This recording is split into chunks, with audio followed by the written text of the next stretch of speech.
If NBA players went on strike and the NBA regular season was delayed or canceled, it could have a devastating impact on the future of the league. But if the WNBA season is canceled, no one is going to care. Angel Reese just lit the flame, and the WNBA is on the brink of disintegrating. Yet the league is also growing at an unprecedented rate thanks to Caitlin Clark's record-breaking attendance. Threatening a labor stoppage that would ruin everything they've created, Ree and other participants. We deserve more. Everybody. I agree. Everybody. I agree with that. You need to come to the I meeting. gotta get in the meetings because I'm hearing like, yeah, they don't give us, if y'all don't give us what we want, like, we sitting out. That's a possibility. The NBA owns 60% of the WNBA and has been paying for its losses for decades. These players are unaware that if players boycott Adam Silver, NBA owners will actually profit while players lose their jobs. These players believe they have power, but they're going to get a harsh economic lesson that might put an end to women's professional basketball as we know it.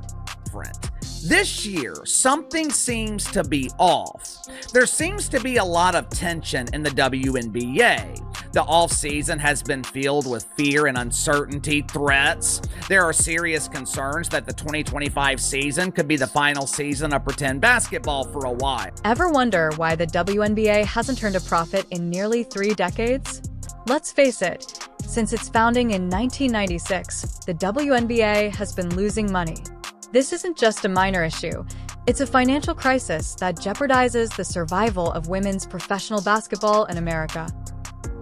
Unfortunately, we are not living in a perfect world. Matter of fact, we live in a society that has been plagued with the disease of entitlement. We live in a society that expects instant gratification. We have been conditioned to believe that all you have to do is work hard and you're entitled to success. The league's overall revenue is far less than what players like Angel Ree require in order to meet their requests for bigger wages. As a rookie, Angel Ree earns roughly $75,000 annually, and while she desires more, the numbers simply don't line up. The WNBA Players Association continues to advocate for improved working conditions, increased compensation, and expanded health benefits. But where is all of this funding expected to come from? The truth is, hard work does not always pay off. In the business of entertainment, hard work is only half the battle. In order for that hard work to pay off, you have to convince people to watch the end result of your hard work. The WNBA's entire decade-long media deal is worth less than what the NBA makes in a single season. You may be thinking that the new media deal fixes everything, and sure, $2.2 billion over 10 years sounds like a lot of money, but when you compare that to the NBA's enormous $70 billion deal over the same period, that's not just a gap, it's a canyon. Their deal is a $2.2 billion media rights deal for 10 years. All right? The NBA is over $70 billion for 10 years. Well, that's why you got these ridiculous salaries in the National Basketball Association. Do you think that difference is real? The uncomfortable reality that no one wants to discuss is that NBA owners have been paying WNBA losses for decades. In essence, they are sustaining women's basketball through what amounts to charity. Without this financial support, professional women's basketball would not exist in America at all. And for everyone in the WNBA not named Caitlin Clark, their hard work is meaningless because no one is paying to see the end result. Yet for some reason, WNBA players believe that they have the leverage to demand more money. Most fans are unaware that the NBA owns 60% of the WNBA, meaning Adam Silver and NBA owners actually control the league's future and decide whether the lights stay on. What happens when players demand more money from a business that is already losing money? It's like asking your broke friend to buy you a new car. The math just doesn't work. Now, if this league is looking for NBA kind of salary, they might as well close the doors. It's never going to happen. All right? The money is just not there. This isn't about equality or fairness. It's about basic economics. The WNBA hasn't made a profit in almost 30 years, making players' demands for NBA-level salaries financially unfeasible at this time. The financial gap between what players want and what the league can afford isn't just large. It may be impossible to close right now. Their current minimum wage salaries, much less potential million-dollar annual contracts. Therefore, if the league isn't profitable, who is in charge in this case? The answer isn't Angel Reese or any other player threatening to boycott. Instead, let's examine who is in a position to decide if the WNBA will exist in the future. Yeah, it's going to be interesting to see if they will do that. Keep perspective.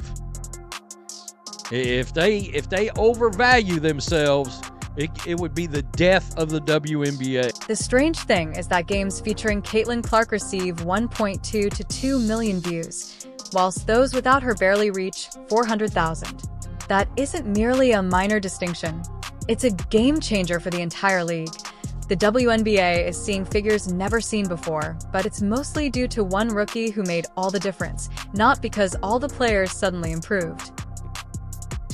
Let's just briefly go over what WNBA players have done to actually earn a raise.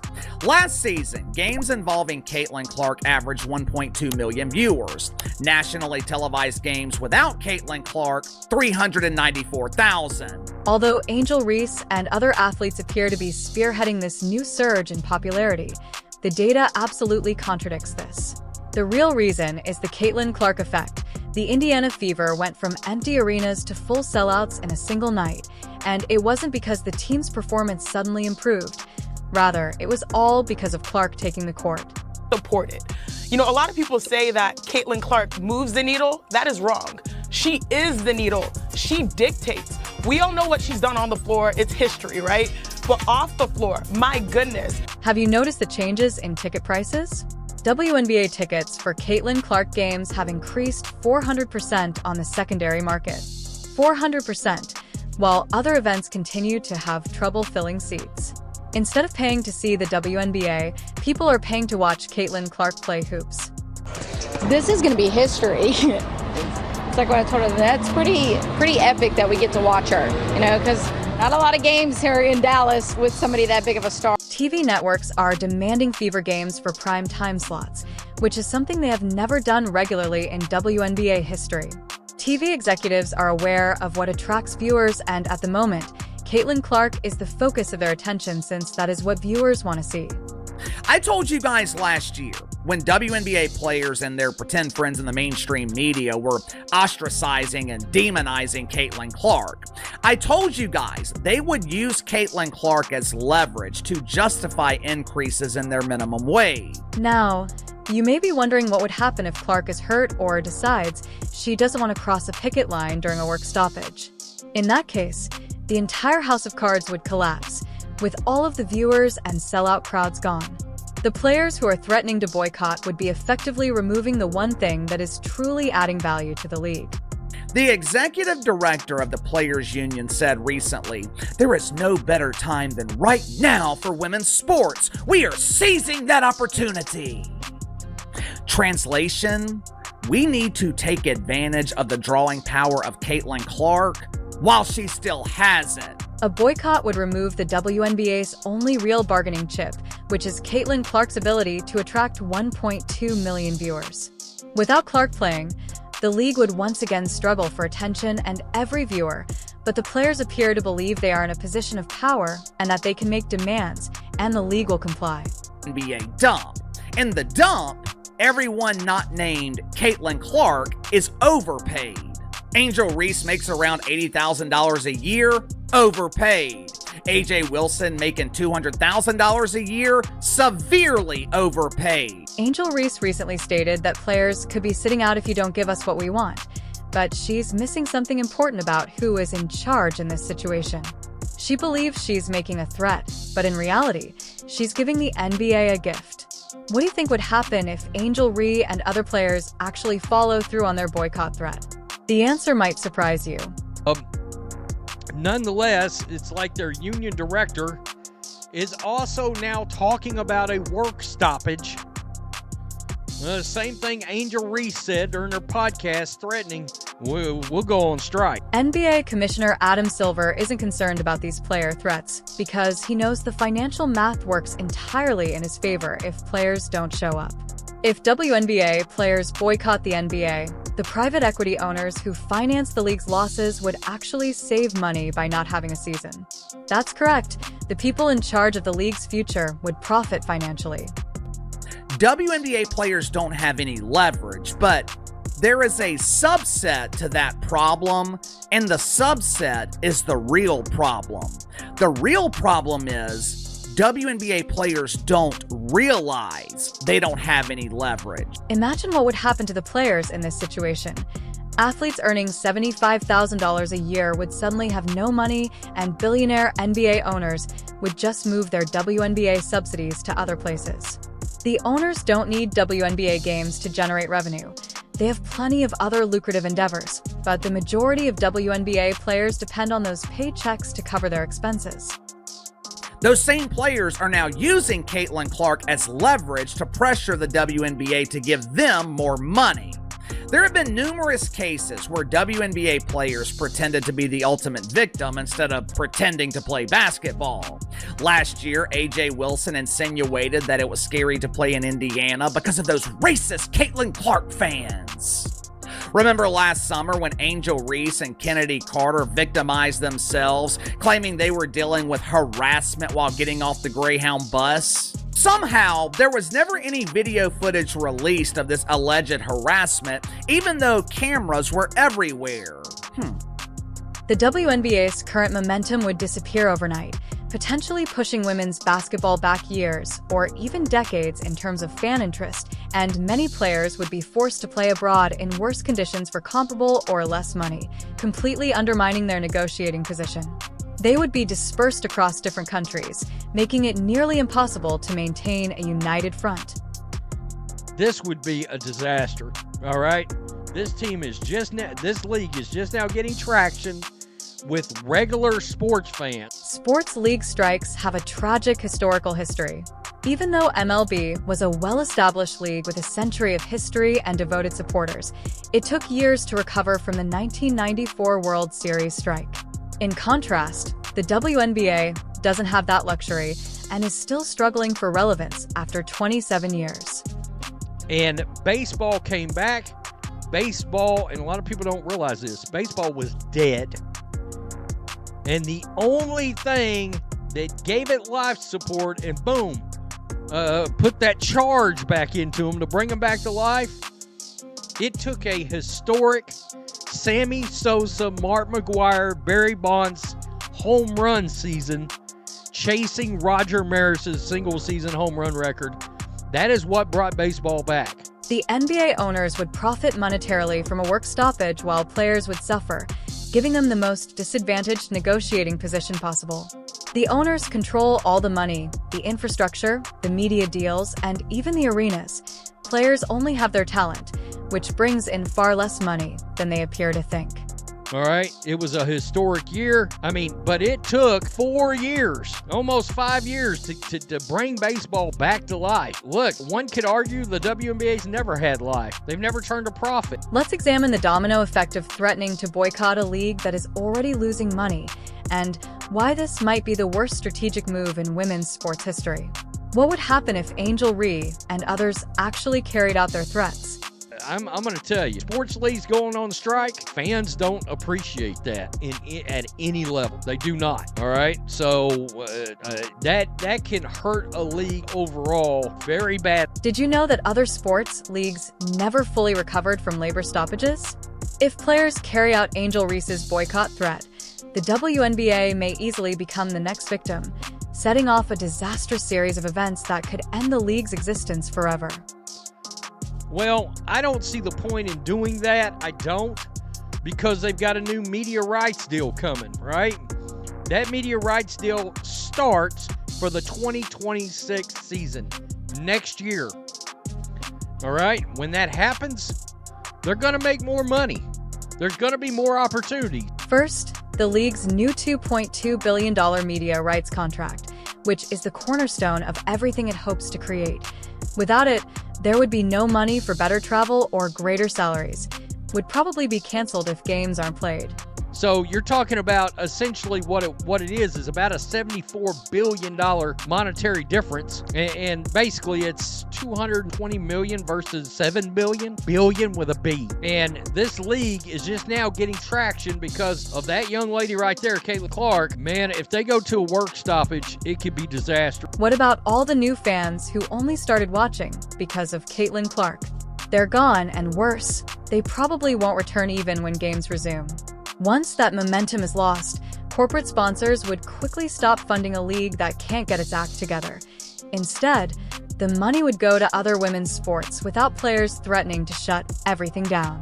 Look, these players are going to make more money because of the media rights deal. You know, if they're looking for $5 million a year, that's not going to happen. Could a rookie go from $75,000 to say $200,000? Yeah, that's probably possible. Can a max deal go from $265,000 to maybe $750,000? Maybe $1 million?